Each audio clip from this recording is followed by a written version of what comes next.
pues estamos aquí ya con el segundo vídeo. Vamos a empezar ahora a hacer vistas.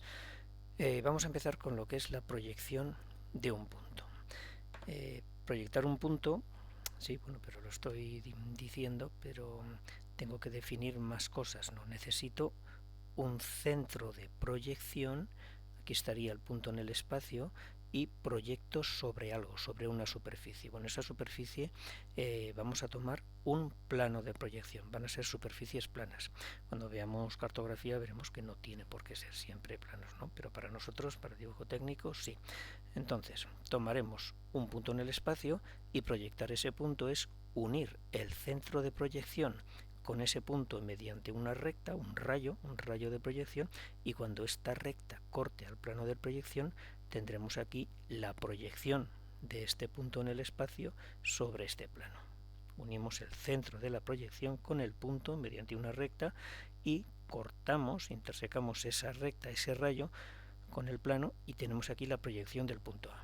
Bueno, con esto ya podemos jugar. Por ejemplo, el punto puede ser propio, es decir, lo tenemos también definido en el espacio, o puede estar en el infinito. Puede estar en el infinito, bueno, pues lo único es exactamente igual, lo único que habremos conseguido es que los rayos de proyección van a ser todos paralelos. En el caso que el punto sea propio, bueno, pues tendríamos un sistema, a ver si ahora el ratón ya se ve. Aquí estaría el centro de proyección, aquí tendríamos unas líneas, 3 puntos en el espacio, y aquí tendríamos sus proyecciones sobre el plano de proyección. Tendríamos una proyección cónica, Si el punto lo mandamos al infinito, tenemos dos opciones. Si el ángulo que forman los rayos de proyección con el plano de proyección es distinto de 90 grados, tendríamos una proyección cilíndrica oblicua. Y si el ángulo que forman los rayos de proyección con el plano de proyección forman 90 grados, tendríamos una proyección cilíndrica ortogonal. Estos dos últimos nos darían sistemas axonométricos, oblicua y recta, ortogonal, recta, ortogonal. Muy bien. El sistema diédrico, ya lo veremos, es una proyección cilíndrica recta, ortogonal, y es el que vale para trabajar. En esto también quiero ser tajante. Siempre diédrico. En caso, además vuestro, de ingeniería agronómica, el sistema acotado, que es lo mismo. Pero siempre sistema diédrico. Las perspectivas que también tienen exactamente todo igual que el sistema diédrico, abatimientos, perpendicularidad, paralelismo, distancias, etcétera, ¿no? Bueno, las perspectivas son un además, un añadido, y es importante, muy importante, pero siempre es un añadido. Entonces tenemos perspectivas de axonometría ortogonal, una isométrica como esta, o isonometría o axonometría oblicua, la caballera, ¿no? Caballera o militar, ¿no? Comentábamos en el vídeo anterior porque pues antiguamente pues hay fortificaciones o ciudades se hacían utilizando este tipo de perspectiva, donde ya veis que hay ángulos de 90 grados, hay ángulos de 90 grados que aparecen como tales, no así en los sistemas de axonometría ortogonal que aparecen a 120 grados. Entonces aquí representamos la pieza, el elemento. Ahora, cuando queremos que esta pieza, este elemento, pues esté en un entorno y queremos ver más o menos cómo lo vería el ojo humano, digo más o menos porque nosotros vemos con dos ojos, vemos estereométrico. Entonces el sistema cónico es similar, más o menos similar a lo que vería el ojo humano, donde dos rectas paralelas, pues vemos que se cortan en un punto. O sea, podemos ver el infinito, podemos tocarlo, sabemos que estas dos son dos rectas paralelas, imaginaros en la vía de un tren, ¿no? Pero nosotros en el sistema cónico vemos que se cortan. Y bueno, el sistema acotado es un caso particular del sistema diédrico, donde cuando queremos representar territorios, parcelas grandes, ¿no? Pues entonces no tiene sentido representar la coordenada z, porque por mucho que la ampliemos con la escala va a ser siempre pues infinitamente más pequeña que la coordenada x y la coordenada y. No pensar en el mapa de una provincia o de un país, ¿no? Bueno, un país ya sería más una proyección geodésica, ¿no? Pero unas parcelas grandes, ¿no? Entonces la coordenada z se sustituye por un número que nos da su cota, su altura, ¿no? Muy bien. Entonces, ¿cómo es el sistema diédrico? Pues vamos a utilizar esto que estábamos viendo, una proyección cilíndrica ortogonal, pues tantas veces como nos haga falta. Entonces vamos a coger un centro de proyección que estará en el infinito y los rayos de proyección van a ser perpendiculares a un plano de proyección, de manera que aquí ya veis que si tenemos un objeto en el espacio pues tenemos dos dimensiones. Como necesitamos tener tres dimensiones, pues lo que vamos a hacer es repetir esto dos veces. Lo vamos a hacer sobre un plano horizontal y lo vamos a hacer sobre un plano vertical. Es decir, vamos a tener como poco, porque podemos tener más, dos proyecciones cilíndricas ortogonales. El sistema de diédrico clásico, que algunos habréis visto, pues lo que hace es disponer estos dos planos perpendicularmente, y a la recta de intersección de dichos planos se le llama línea de tierra. Además se llama diédrico de Monge, perdón, no sé francés, porque nos divide el espacio en diedros. El primer diedro y en sentido antihorario, el segundo, el tercero y el cuarto. Bueno, lo que hacemos después es abatir un plano sobre otro. Por ejemplo, el horizontal sobre el vertical. Lo giramos respecto de su recta de intersección, la línea de tierra, y así tenemos la representación diédrica de las dos proyecciones. Ponemos unas líneas pequeñitas aquí, horizontales, para indicar el sentido de los planos, vertical positivo y negativo, y horizontal negativo y positivo, y tendremos aquí en las dos dimensiones de la hoja de papel o de la pantalla del ordenador los dos planos, el horizontal y el vertical. En el sistema de diédrico directo, que es el que utilizaremos, no vamos a poner la línea de tierra. Y eso no significa que no haya, sino que la ponemos donde queramos. No necesitamos un plano horizontal de cota cero ni un plano vertical de alejamiento cero. Lo pondremos donde queramos. Ya lo veremos. Bueno, ¿qué es lo que vamos a conseguir? Pues vamos a imaginar, por ejemplo, un objeto muy simple, como una caja que tiene tres dimensiones, alto, largo y ancho. Entonces, vamos a coger estos dos planos, el plano vertical y el plano horizontal, y sobre cada uno de ellos vamos a hacer una proyección cilíndrica ortogonal. Nos vamos al infinito y perpendicularmente al plano vertical vamos a proyectar este cuerpo y perpendicularmente al plano horizontal vamos a proyectar este cuerpo. De manera que en la proyección vertical y en la proyección horizontal vamos a tener las tres dimensiones, los tres ejes que tenemos en el espacio euclidio. Sistema diédrico, vamos a ver las tres dimensiones del espacio euclidio, pero las vamos a ver de dos en dos. Las vamos a ver de dos en dos. Por ejemplo, si necesitamos, he dicho que teníamos un plano vertical, un plano horizontal, si necesitamos otro, una vista de perfil, pues vamos a hacer lo mismo. Colocamos este plano perpendicularmente tanto al vertical como al horizontal y proyectamos perpendicularmente a dicho plano. De manera que tendremos la tercera vista. Fijaros cómo, teniendo la pieza en el primer diedro, proyecto desde la izquierda de la pieza y su proyección estará a la derecha. Y aquí pues veis un poquito más claro lo que os comentaba antes, ¿no? En el sistema diédrico vemos las tres dimensiones de la pieza, pero las vemos de dos en dos, de suerte que en lo que es la proyección vertical y la proyección horizontal van a compartir una dimensión, en este caso el eje Y. Lo que es la proyección vertical y la proyección de perfil van a compartir una dimensión, en este caso el eje Z, y lo que es la proyección horizontal y la proyección de perfil van a compartir una dimensión, que es el eje X. Vemos las tres dimensiones, pero de dos en dos, y siempre entre las vistas de una pieza hay una dimensión que es la misma. Yo le pongo aquí eje X y Z, y además lo pongo en sentido directo, ya sabéis, producto vectorial de X sobre Y me irá en Z positivo, pero esto no hace falta ponerlo ni cuando se utilizará diédrico clásico, ni muchísimo menos cuando utilicemos, cuando hagamos las vistas de piezas, ¿no? Pero vale para entendernos. Muy bien. Por ejemplo, si tuviéramos una cuña, una rampa, una pieza con una rampa, pues aquí lo que sería la proyección vertical y la proyección horizontal, pues no sabemos si es una caja o es una rampa. Para eso necesitamos la tercera vista. Necesitamos la tercera vista donde sí veo que esta superficie, lo que sería un plano proyectante, pero sí, pues bueno, pues es una rampa. Entonces, en determinadas ocasiones necesitaremos más de dos vistas. es muy importante que cuando hagamos las vistas, esta cruz que se pone aquí en medio, si se trabajara en diédrico clásico y con pues, elementos que no sean paralelos a los planos de proyección, pues sí que es importante ponerla y no viene mal y utilizar escuadra y cartagono. Pero nosotros al croquizar y además sobre papel milimetrado no la utilizaremos, es decir, no la pongáis.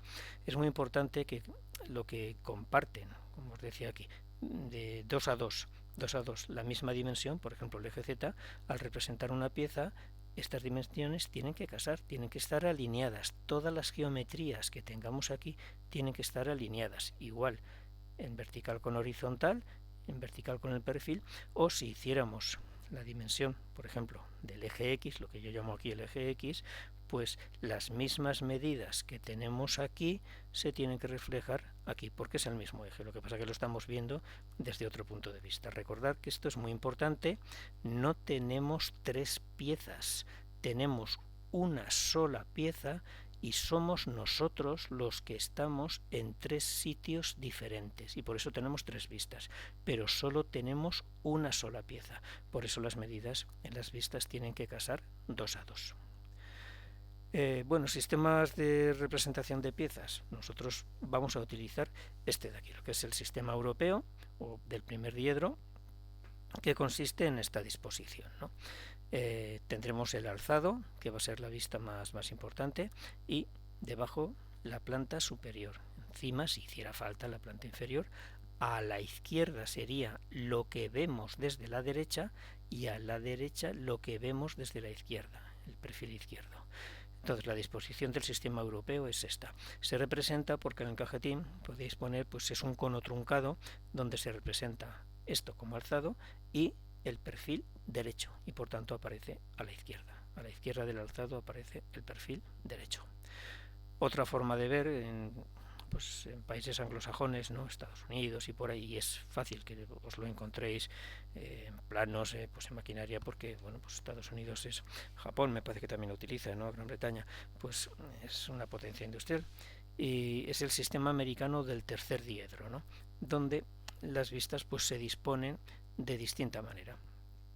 Entonces, el alzado lo tendríamos, sería el mismo, sería este de aquí, a la derecha iría el perfil derecho, a la izquierda el perfil izquierdo, debajo iría la planta inferior y encima la planta superior. Que parezca más intuitivo es justo, yo creo que es justo al contrario. Entonces nosotros utilizaremos, y además estamos donde estamos, en España, el sistema europeo. El sistema americano se representa igual, con un alzado y el perfil derecho, lo que pasa que en este caso irá a la derecha. Bueno, nosotros nos vamos a quedar con el sistema europeo o del primer diedro. Entonces, no siempre, pero la mayoría de las piezas que vamos a ver se representarán por alzado, planta superior y perfil izquierdo. ¿Es mejor el perfil izquierdo que el derecho? Pues no. Lo que pasa es que se suele preferir, si da lo mismo, si no, pues se pone el perfil derecho, los dos o los que hagan falta. Pero si da lo mismo, se suele preferir porque así este espacio que tenemos aquí a la derecha y abajo vendría ocupado por el cajetín y eso nos posibilita, nos permite aprovechar mejor el plano. Bueno, detalles del sistema diédrico, pues lo que hemos dicho antes. Las piezas tienen que estar alineadas. Esto estaría bien.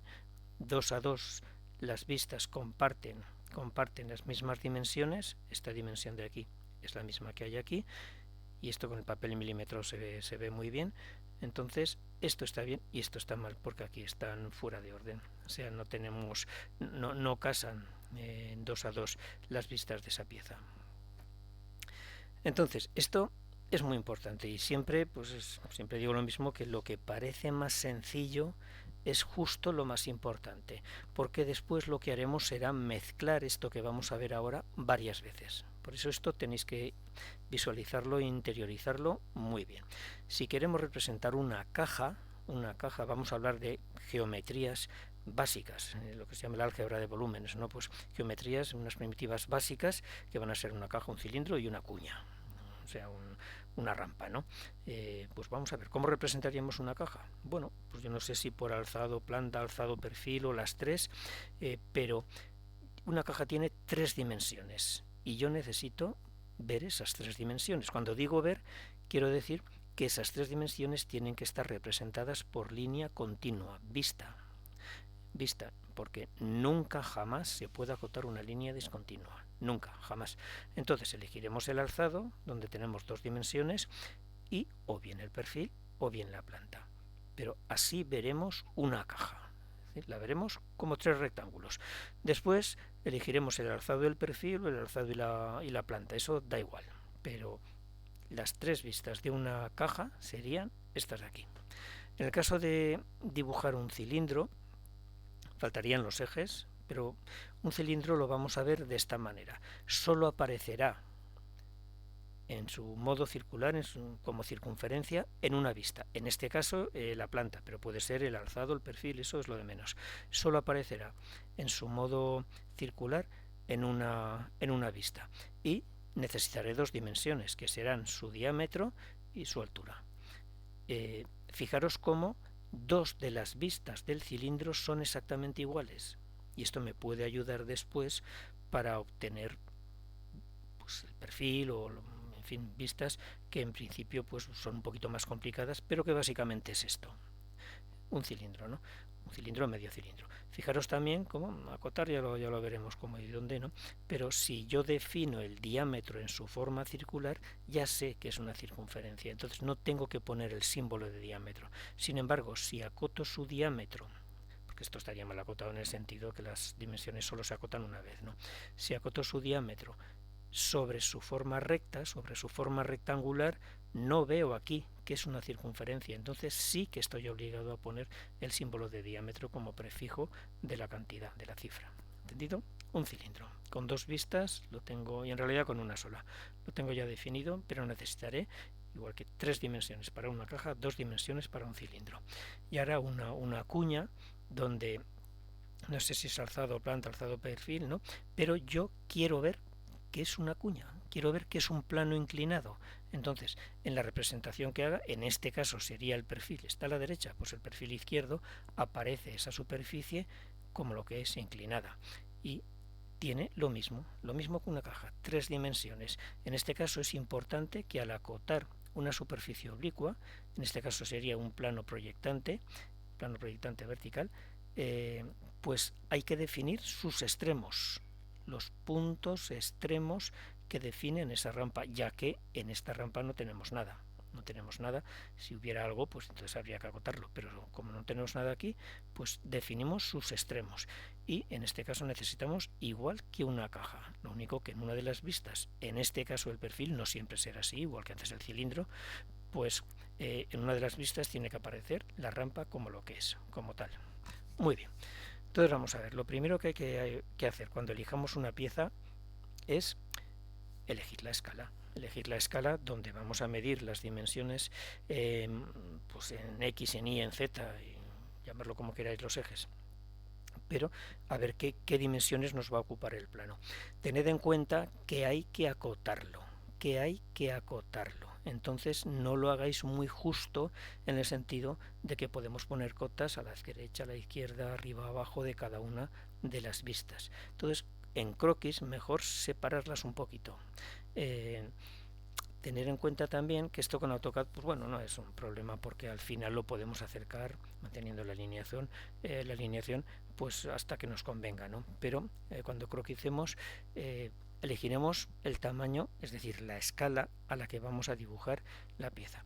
Después elegiremos el alzado. El alzado tiene que ser pues como una foto, ¿no? Cuando vamos a hacernos una foto nosotros para que se nos vea bien, una foto oficial, el DNI, ¿no? El carnet de conducir o lo que queráis, pues hombre, pues nos cogen de frente. ¿Por qué? Pues porque los humanos tenemos una simetría más o menos, ¿no?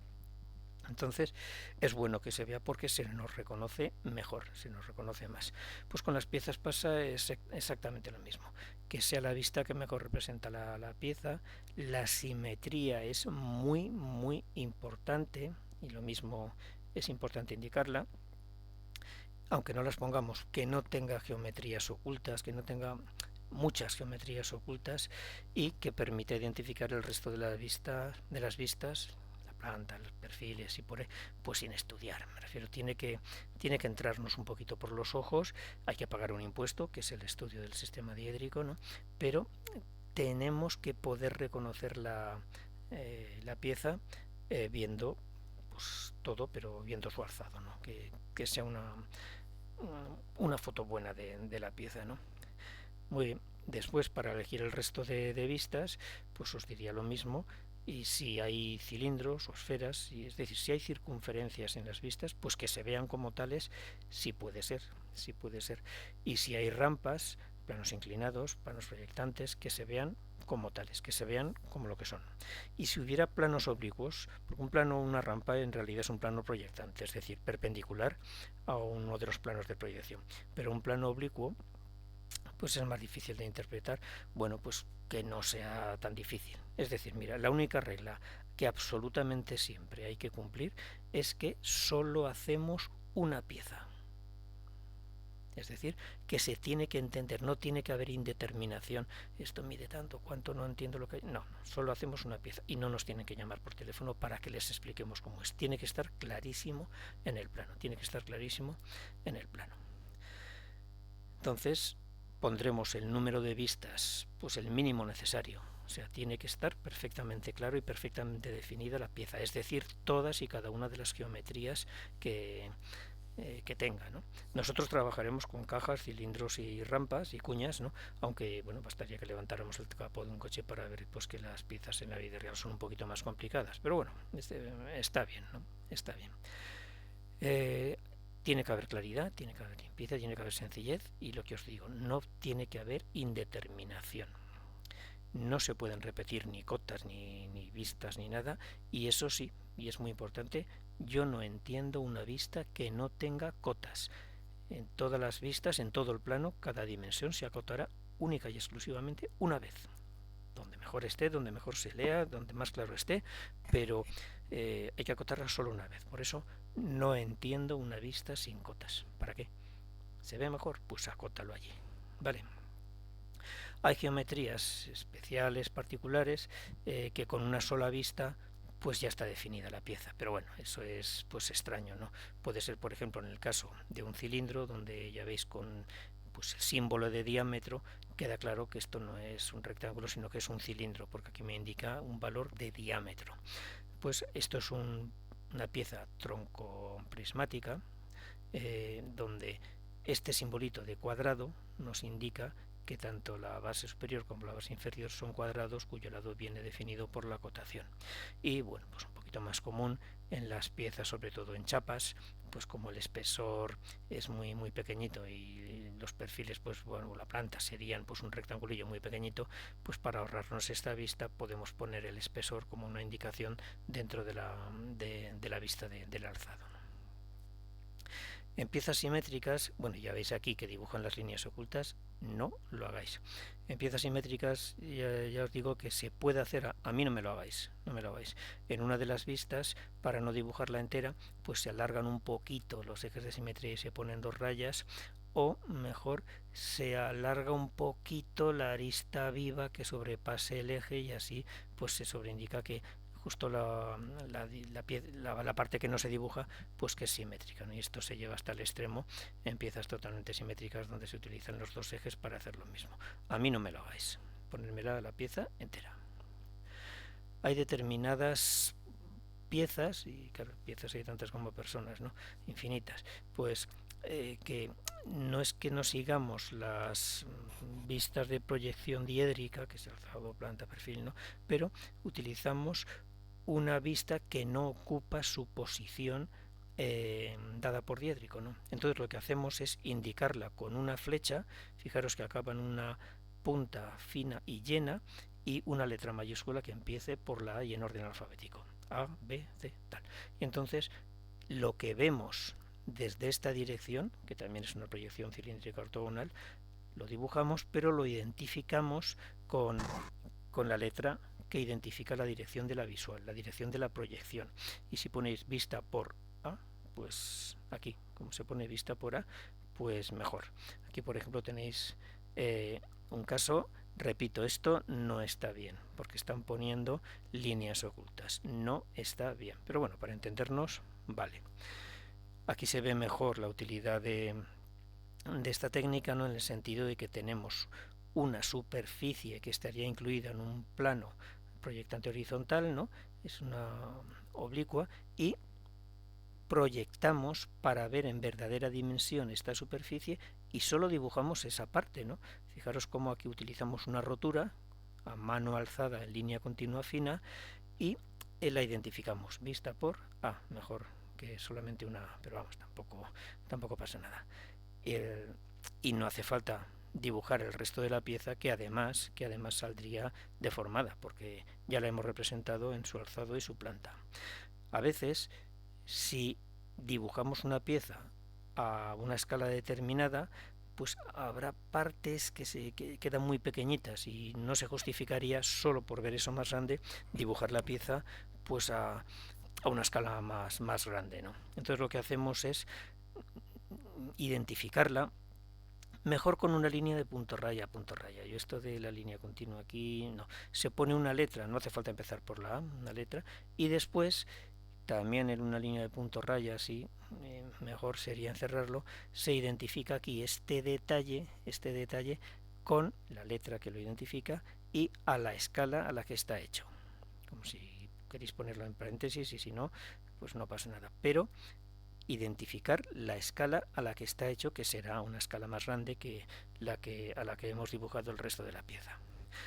Estas vistas locales que veis aquí se identifican con una flecha o una letra, no hace falta hacerlo cuando esto sea evidente. Cuidado con esto, que aquí se han ido un poquito y este eje no tendría por qué estar aquí, no que esté separado uno. Entonces fijaros estas dos piezas que tienen el alzado y el perfil exactamente igual y se pone aquí al lado, justo al lado de la superficie a la que nos referimos, pues su proyección vista ortogonalmente para ver la diferencia que separa estas dos piezas, ¿no? Una circunferencia, un cuadrado. Vistas giradas o abatidas también en cierta manera, ¿no?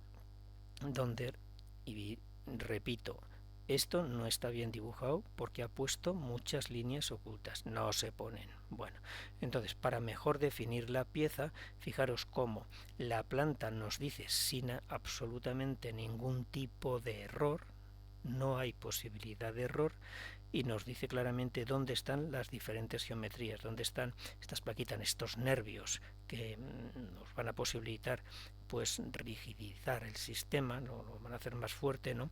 Y también dónde están los agujeros. Os llamo la atención en el sentido de que fijaros dónde ha proyectado este agujero. No es una proyección pura y dura, en el sentido de que no me va a dar información, sino que lo que ha hecho es coger el agujero, ponerlo aquí, siguiendo esta circunferencia, ponerlo aquí y entonces proyectarlo. Este eje está alineado con este punto de aquí, ¿no? Es decir, es como si hubiéramos abatido este agujero. Y aquí lo que hemos hecho es coger este nervio y ponerlo aquí. Esto nos lo podemos permitir porque la planta nos define exactamente, 100% seguro, dónde está cada una de las geometrías. Hay otras veces que, por ejemplo, el alzado ya nos dice qué ángulo forma este brazo de la pieza respecto a la prolongación del eje del otro brazo, ¿no? Y entonces a la hora de dibujarlo no vamos a dar una superficie extraña que al proyectarlo ortogonalmente no se va a proyectar en verdadera magnitud, ¿no? Y entonces lo que se hace es como si abatiéramos esta parte y entonces dibujar estas geometrías alineadas no con su posición real, sino con su abatimiento. En piezas, por ejemplo, de chapas, pues es muy fácil, pues aunque representemos la pieza deformada, ¿no? Representar también, y veis aquí es línea de trazo, punto, punto, trazo, punto, punto, la que ocuparía si esto lo doblásemos, es decir, lo que era la pieza antes de efectuar esta operación de doblado que nos ha hecho que tenga la forma que nos dice el alzado, ¿no? Pero la planta así la podemos definir mejor y así la podemos acotar mejor. En cuanto a vistas auxiliares oblicuas, bueno, pues son planos de la pieza que no están paralelos a los planos de proyección. En este caso es un plano perpendicular al plano vertical, es un plano proyectante y en este caso sin seccionar y en este caso dentro de una sección que ya veremos lo que es. En realidad sería hacer un cambio de planos de proyección. Una superficie arbitraria, un plano arbitrario, necesitaría dos cambios de plano de proyección, pero con un plano proyectante, con uno solo ya está definido. Fijaros también, os llamo la atención cómo solo dibujamos, para que aparezca en verdadera magnitud, la superficie oblicua. la superficie oblicua, que no la dibujamos donde aparecería deformada, igual que aquí, al representar esta superficie, no representamos el resto de la pieza, que aparecería deformado. Si esto pues aparece en una serie de agujeros, bueno, daremos una sección que nos va a representar las dimensiones que nos faltan de estos agujeros, de estos huecos, vamos, y no hace falta dibujar el resto de la pieza, que además aparecería con líneas ocultas. Muy importante también, nos vamos a tomar ciertas licencias siempre para ganar claridad y siempre que no haya ninguna posibilidad de error, ¿no? Cuando tengamos intersecciones, por ejemplo, cilindro con cilindro, bueno, no vamos a poner las intersecciones reales, que serían pues líneas curvas, y no, podemos tomarnos la licencia. Fijaros como aquí aparecen líneas rectas, cuando aquí en realidad no sería así. Entonces, siempre para ganar claridad nos tomamos esta licencia para que la pieza se proyecte en esta vista de una forma más limpia, más clara y sin necesidad de hacer pues estas cosas raras, que sí que se pueden hacer con diédrico y poré, pero que no nos van a dar ninguna información que no tengamos aquí ya. Igualmente va a haber piezas que no se van a intersecar, va a haber superficies en la pieza, perdón, que no se van a intersecar en aristas vivas señaladas, sino que tienen pequeñas tangencias que nos reflejan pues intersecciones, pues aquí un cono con un cilindro, o aquí pues lo mismo, dos cilindros, ¿no? Esas líneas se dibujan con línea fina continua, y fijaros, no llegan hasta las aristas, ¿no? Sino que nos dicen, bueno, pues aquí hay una especie de tangencia. Si fuéramos con el dedo no notaríamos una quebrada, ¿no? Y la representamos de esta manera. Venga.